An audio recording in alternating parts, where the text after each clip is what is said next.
I have a question for you. Are you ready to unlock your true potential using the 13 sign zodiac to become the superstar for your own life? I'll share with you today the 4 ways of mastery that I personally discovered in my quest to understand myself and to learn true sky, true sidereal astrology fast and with a minimum amount of astrobabble. You know it, you've heard transits, you've heard progressions, you've heard all the things. Who wants to listen to all that? How about some real language, real talk, grounded in Mother Earth? Sound good? Welcome, dear stargazer. I'm Beth Hansen, visionary artist and certified true sidereal astrologist. And that's the 13 sign astrology that we use here in the West. And I help shiny people like you tap into the power of Mother Earth while weaving magic with the stars. If that sounds like your jam, go ahead and click that like button and we'll get right into it. Today, we're diving into the cosmic world of the 13 signs using the 4 ways that helped me learn this new way of looking at the zodiac pretty quickly. Even if you're not familiar with the zodiac at all, or if you're already familiar with Western tropical astrology, a lot of this will be a little familiar, but there'll be some new bits in here as well. Actually, on the ecliptic, there is a sign sharing space with Scorpio. Its name is Ophiuchus, and it is known as the Serpent Bearer. Serpent Bearer. I wonder why the Serpent Bearer got cut out of the astrological zodiac and it got reduced to 12 instead of 13. If you think it's interesting that there's this little snake problem, go ahead and type snake problem into the comments because I think it's interesting too. There are 4 ways of mastering the zodiac. The first is understanding the difference between the signs and the constellations. So the constellations are these beautiful patterns of stars that the ancients paired with different gods and goddesses based on their energy and the time of year that they appeared in the northern hemisphere. As the sun spends more or less time in these signs, they're not evenly divided into 12 equal parts, the way that Western tropical astrology does it. With true sidereal, we honor the size of these wonderful constellations. Virgo is huge on the ecliptic. The sun spends a lot of time there. You know, there are a lot more Virgos out there than people thought. There are a lot fewer Aries and Scorpios than people thought. And now there are even some people who have their sun sign as Ophiuchus. Now, the sun sign is just one part of your personality, but we're going to go into each of these different parts. Now, the symbols, those little glyphs that you see, that's pretty much the container for the energy and the meaning. It's sort of a magical shortcut. It's shorthand for the constellations. So you don't have to draw the picture of, Aquarius, the water bearer pouring everything out. You don't have to sit there and draw it all out, or you don't have to know the precise locations and shapes and lengths and angles of all the stars. You can just put down 2 squiggly lines for Aquarius. So we talked about understanding the difference between the signs and the constellations. Now, number 2, we are going to be learning the traits of each sign. This is just the tip of the iceberg, the brief overview, but I hope that this will be fun and entertaining for you. And again, with less astrobabble than that you would hear with other folks. So Aries, that one that looks like a ram's head ready to ram you. Well, he is the cosmic action hero. Aries was the god of war. He charges headfirst into everything. Aries is a protector, a defender. They will go ahead and charge through a brick wall if they can. They will beat it down to get to where they want to go. And they're a fire sign that's associated with action. It's called cardinal. That's one of the astrobabble things, but think of anytime you hear cardinal, think action. Oh, just a couple more notes about Aries. They can be either a fierce friend or a foe. And just do not tell an Aries that they can't do something. Because if you want to see somebody spontaneously combust, then that's the way to get it done. We'll move to the second sign, which is Taurus the bull. We move from a ram-headed Aries to Taurus the bull. Wow, we've got a lot of energy and a lot of action, and a lot of horns going on here. But the symbol for Taurus is a circle with two little horns coming out the top. Pretty simple to remember, huh? So Taurus has been known as the cosmic couch potato. Bulls don't tend to move fast unless you rile them up. So Taurus's idea of heaven is a comfy sofa, some gourmet snacks, probably some good chocolate and something salty, and Netflix marathon. Yeah, that's absolutely true because I am a Taurus and there's nothing I like more than a Netflix marathon, but all things in moderation. So one of the traits of a Taurus is they are very loyal friends and they will stick with you until the end. They will not let you down. They're there to support you.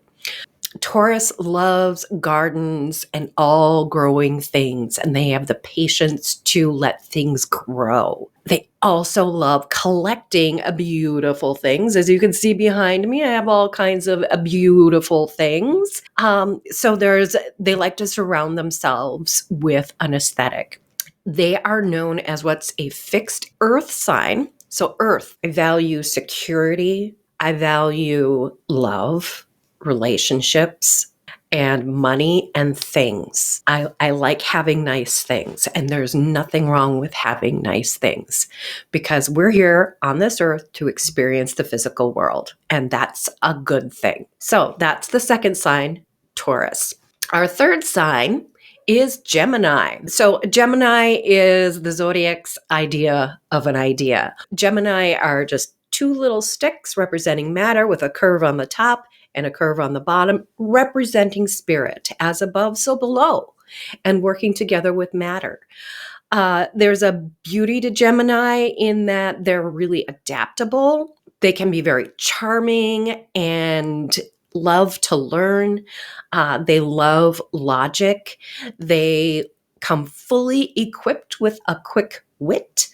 And don't be too surprised if they change their mind during a conversation twice or more. So you never know where you're going to end up with a Gemini in conversation. So they're also very interesting conversationalists. They're called immutable, which just means learning. So mutable is the astrobabble thing. Learning is the key word. So they love to learn new things and they love to get stuck into new things. And, they're not afraid to start at the basics because basics build the logic of whatever it is that they're trying to learn. So that's Gemini in a nutshell. All right. So our third sign that we're looking at today is Cancer. Cancer, which is like a little swirly six laying on its side and another swirly six laying on its side. So Cancer is an amazing sign about connecting with that moon-like energy and the watery flow. It's our first water sign. So Cancer is like the zodiac's emotional sponge. This is very lovey-dovey, very caring, can be a little smother mother, but they really have your best interests at heart and they will feed you. Nobody goes hungry in a Cancer house, and home is where the heart is for Cancer. Cancer will defend their loved ones with the ferocity of a mama bear. And just whatever you do, don't criticize the Cancer's cooking, because then, they'll be sad. So cardinal water, action-oriented water. This is water that takes action. This is a very motivated water sign, which wants to act based on what their heart is telling them, and is very responsive to other people's emotions as well. So if somebody's hurting, they will try and help. If somebody's angry, well, then they will try and soothe. They are very much about that mother energy and healing and making sure everyone gets along emotionally in the household. All right, so now we're moving on to number 5. Number 5 is Leo. Leo, the regal, the lion, the drama queen or king of the zodiac. Charismatic AF leaders. People are just drawn to them. They have such light. Leos move through life like it's a game to be played. It's fun. Living is fun. Life is supposed to be fun. You're not supposed to take it too seriously. Leos come from a place of safety because they are a fixed fire sign. So think of the fire in the stove, the fire in the hearth. Everything is contained and well maintained to keep that fire going, to bring warmth to everyone who comes near. And it doesn't get out of control. This is not the house burning down fire sign. That maybe was Aries. But this is the fire sign that, because it is safe and contained and secure, the creativity comes out. They have no fear of being creative. So artistic people, musicians, think rock stars, even teachers can be a Leo, especially if they're teaching something in the arts, to be that center of attention. And hobbies are the point. Having a lot of hobbies is good. Having a lot of interest where you can create things is good. All of that is a trait of Leo. Now, just to remind you, everybody is a mix of all 13 signs, because all 13 constellations shine down upon us through the course of the year. We are surrounded by all this energy, which is why it's like, okay, let's start weaving some of this star magic together. And what is the sign for Leo? Leo it's like a shepherd's hook. People will follow them like sheep, because it's like, oh, wow, you know where to go. They're leaders. They are our kings. They are our queens. They are our stars. If Leo vibes with you, comment lion. The next friend on our little zodiacal trip is the Virgo, Virgin Mother, Mother Virgin, M with the extra little thing that goes like that, turning it into a V, maybe. This is the biggest sign in the true sidereal zodiac. And honestly, it's because that's what the earth needs. It needs more people who are Virgos to unite with Mother Earth, uniting Mother Earth with the stars. She's really the super mom of the zodiac. So if you think of the mom who it's her house that all the kids go to, there's always, something good to eat there.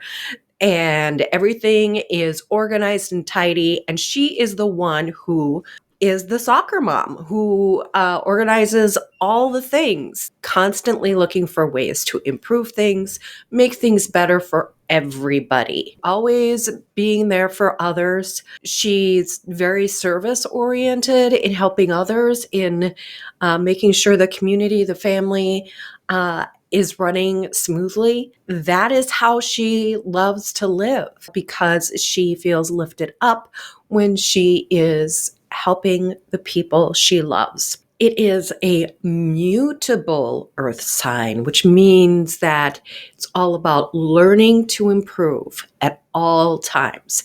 Always trying to get just that 1% improvement.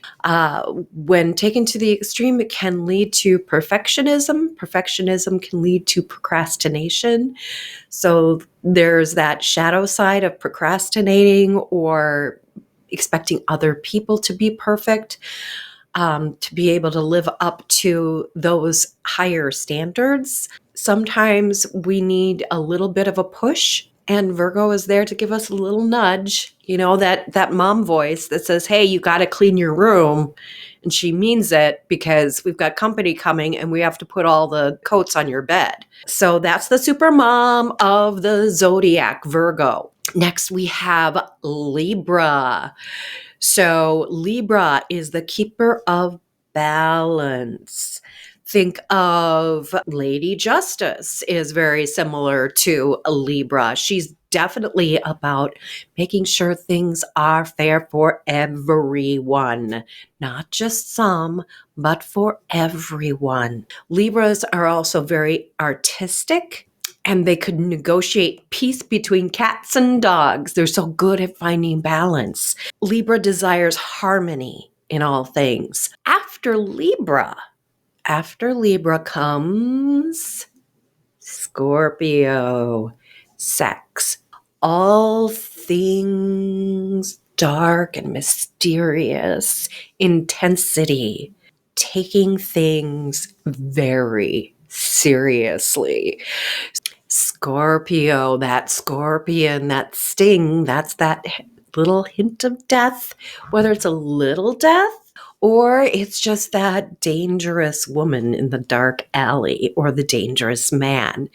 It's tall, dark, and handsome. It's sensuality. It is exploring the depths of all things. So Scorpio is fixed water. Scorpio is the zodiac's occult detective. They're passionate, creative, and resourceful. They can also be quite cold because they are fixed water. What is fixed water? Ice. If you are not playing well with them in their eyes, they will shut you out. But they're most at home in things of depth. They love deep mysteries. And they love exploring things down to the roots. In their relationships are intense and they are deep. They don't want to be with somebody who's shallow. They want to be with somebody who can plumb the depths with them. So that is the essence of Scorpio. And if you love a Scorpio or you are a Scorpio energy, comment below. And normally this is where Ophiuchus would go. If we're following the path of the stars, Ophiuchus goes here. Scorpio was the 8th sign. Ophiuchus would be the 9th sign, but we're calling it the 13th sign. So we're going to get to Ophiuchus last, okay? What comes after Scorpio? Sagittarius. Sagittarius is the zodiac's eternal optimist, always believing in people, believing things will come out right because he's the explorer. He loves to explore. He loves to find new people and new places and new ideas and explore them deeply. Sagittarius is a fire sign. It's a mutable fire sign, which means it can mutate in all sorts of ways. So when you think of mutations in fire, you think of every phase of the fire, from a little lit candle to a big blazing bonfire that everybody's dancing around. Sagittarius is big and expanding and always searching for something else to aim their arrow at. They're part professor, part adventurer. Think Indiana Jones. And if anybody is a Sagittarius, well, it's Gandalf the Grey. Sagittarius, mutable fire, seeking and teaching wisdom. So that's what Sagittarius loves, loves, loves to do. So next, what do we have? We have Capricorn. We have cardinal Earth. We have Earth that takes action. Capricorn is all about structure, is all about being the teacher, not the learner, not the studier, but the teacher, all about karma as well. So if you're feeling stuck in your life, see what Capricorn is up to. To be an action-oriented Earth, it means you are literally building structures, and structures are confining. And Capricorn is sort of stuck between two forms. So his front half is the goat, and his bottom half is fish. Capricorn is Zodiac's workaholic. If there is something that needs doing, Capricorn will do it. And Capricorn will see it through to the very end. Perseverance is Capricorn's middle name. And they tend to be very ambitious. And the idea is that they are always trying to find ways to climb to the top of whatever mountain is in front of them. Capricorn could turn a lemonade stand into a Fortune 500 company. That's how ambitious they are. They find a way to do it. They always want to be climbing the mountain. They always want to be out front. They're super responsible as well. So if you need anything done, hand it to a Capricorn. Cardinal Earth, climbing the mountain of life. So Capricorn was number 10, and I've run out of fingers. So we are getting beyond the ones and zeros. We're getting into the 1-1, which is Aquarius. And what's Aquarius' sign? It's a little ziggy-zaggy guy like this, and one right below it, just like it. Ziggy, zaggy, ziggy, zaggy. So 3 ziggy-zaggies. Aquarius is air. They're the Zodiac's resident alien. The thing about Aquarians and the thing about us leaving the Piscean age to go into the Aquarian age is that they believe that society should be like a kaleidoscope. Shapes and colors, everything, everywhere, all at once. They love people. They love humanitarianism. They love communes. They love anything that expands the capabilities, the understanding. They love diversity. They love every religion. They think every religion is just fine. They think no religion is just fine. Hey, go for it. That's how Aquarians are. Sometimes they can seem a little bit aloof because they're just like, hey, you go with the flow. You do what you need to do, and I'm going to do what I need to do.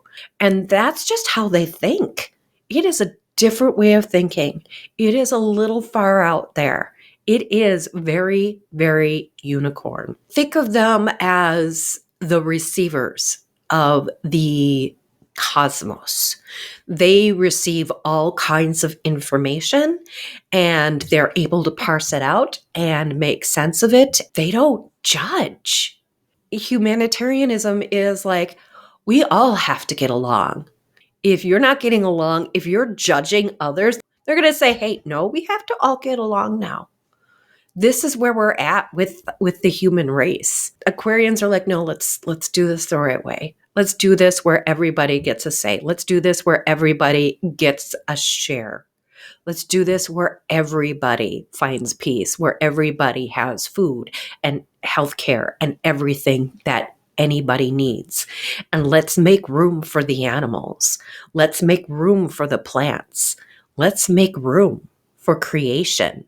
The final thing I'm going to say about Aquarius is that it's fixed air. It is shiny, happy people holding hands. All are welcome. That was number 11. Number 12 is Pisces. And think of the 1 and the 2 when you think of the Pisces symbol. 1, matter. 2, spirits. It is 2 spirits. It is 2 ways of being, spirit brought together by that line of matter. Anytime we have that horizontal line, it means matter. I wouldn't say it grounds Pisces, but I would say it can help Pisceans get along better with grounded people. They are the zodiac's dreamy love child. Very sparkly. Think of the fish scales and the sunshine and all the sparkles with those fish. They have one piece in reality and the other part of their life is in a fantasy world of their own creation. They're the visionary, emotional, creative types. They're very artistic. Oftentimes, Pisceans are astrologers because they understand the cycles and the flow, and they can think in those dreamier realms that astrology touches on. They are very compassionate, but they can be a little bit on the spacey side. They are very, very groovy people. That's just Aquarians and Pisces are the hippies of the universe. The mindful and loving and compassionate and artistic. So Pisces is mutable water. And talk about going with the flow. You know, you can expect to see Pisces with flowers in their hair. They're off to see the fairies. One foot in this world, one foot in another world of fantasies, dreams, and magic. So Pisces can be some pretty powerful magicians because they can dream of anything and believe in anything. Yeah, trust to Pisces to pull the magic in. So that's number 12. That is the standard Western zodiac. Now we have Ophiuchus. It's a U with a snake. It's the snake charmer. And if you're interested in learning more about Ophiuchus, comment below with snake charmer. They're the zodiac cool spiritual guidance counselor. They know all about the Akashic records because guess what is in the sign of Ophiuchus is the galactic center. The galactic center is a black hole. Ophiuchus is a man holding a snake, and he's actually stepping on the scorpion's tail, getting stung. He's the wounded healer. He's the one who survives death and moves on, bringing peace and healing. Who does that? It's the Christos. It's Christ. Yeah, it's Osiris. It's Odin. There are many, many, many stories of death and resurrected beings. Human, but becoming like God. Coming back with more wisdom. Understanding pain. Understanding what it is to lose everything, including life, and return. And to know that everything is a cycle, even life itself. But they also are fun enough to go out with you for karaoke later.